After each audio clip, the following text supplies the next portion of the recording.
Stephen Williams, auteur d'une attaque spectaculaire à 300 mètres du sommet du mur de Huy, a remporté la Flèche wallonne ce mercredi. Le joueur de l'équipe Israel Premier Tech, le Britannique, a largement battu le Français Kevin Vauquelin. D'ailleurs, 5 Bleus se classent dans le top 10. Il y a 3 mois, il avait remporté le Tour Down Under sous le soleil australien, mais Stephen Williams est capable de remporter n'importe quelle course et il l'a démontré ce mercredi. Les conditions météorologiques de la Flèche wallonne 2024 ont été hivernales, avec même des conditions dantesques à la mi-course avec de la neige et de la grêle. Il y a eu peu de coureurs qui y ont réussi et il n'y en a d'ailleurs que 44 qui ont atteint l'arrivée. Mais cela n'a pas fait peur au Gallois de 27 ans, qui est allé décrocher la 8e victoire de sa carrière, la plus prestigieuse, en attaquant à 300 mètres du sommet de la 4e et dernière ascension du mur de Huy. Le coureur d'Israel Premier Tech, qui avait déjà fait forte impression dans la 3e ascension du mur, 1,3 km à 9,8% de moyenne, a débordé le peloton des rescapés côté gauche et personne n'a pu le rattraper. Même s'il a souffert dans les derniers mètres, sans doute interminable pour lui, voyant Kevin Vauquelin se rapprocher, il a finalement réussi à devancer le Français sur la ligne. Le Normand d'Arquet ABB Hôtel pourra nourrir des regrets car il ne lui a manqué que quelques mètres pour l'emporter. Mais il pourra prendre exemple sur Julian Alaphilippe, qui avait terminé 2 fois 3e avant de triompher à 3 reprises sur la Flèche. Ils sont d'ailleurs 5 Français à finir dans le top 10, Benoît Cosnefroy terminant notamment au pied du podium. Les favoris abandonnent, Andersen tente sa chance.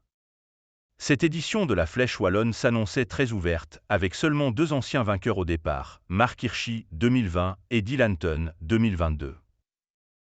Mais les 2 hommes n'ont pas résisté aux conditions météo de la mi-course, pas plus que le vainqueur de l'Amstel Gold Race Tom Pidcock.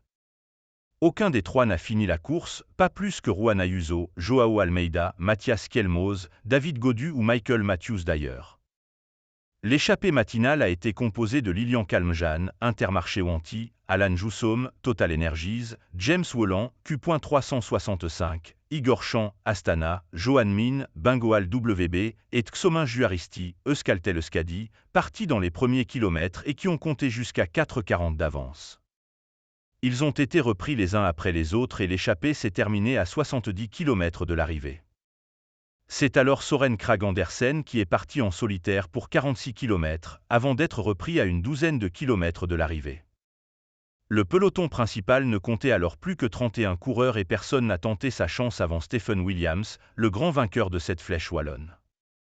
Rendez-vous désormais dimanche pour la dernière grande classique belge du printemps, la doyenne, Liège-Bastogne-Liège. World Tour Flèche wallonne, Belgique.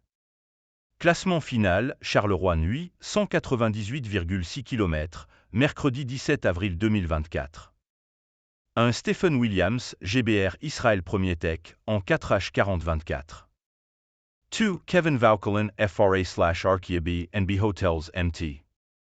3 Maxime Van Gil, Bell Lotto DSTNI, A3. 4 Benoît Cosnefroy, FRA Décathlon AG2R La Mondiale, A3. 5 Santiago Buitrago, COL Barin Victoriou, A3. 6 Tobias Allan Johannessen, NOR Uno-X Mobility, A10. 7 Romain Grégoire, FRA Groupama FDJ, A10. 8 Dorian Godon, FRA Décathlon AG2R La Mondiale, A10. 9 Thiès Benou, Belle Visma Lisa Bike, A10. 10 Guillaume Martin, FRA Cofidis, A10.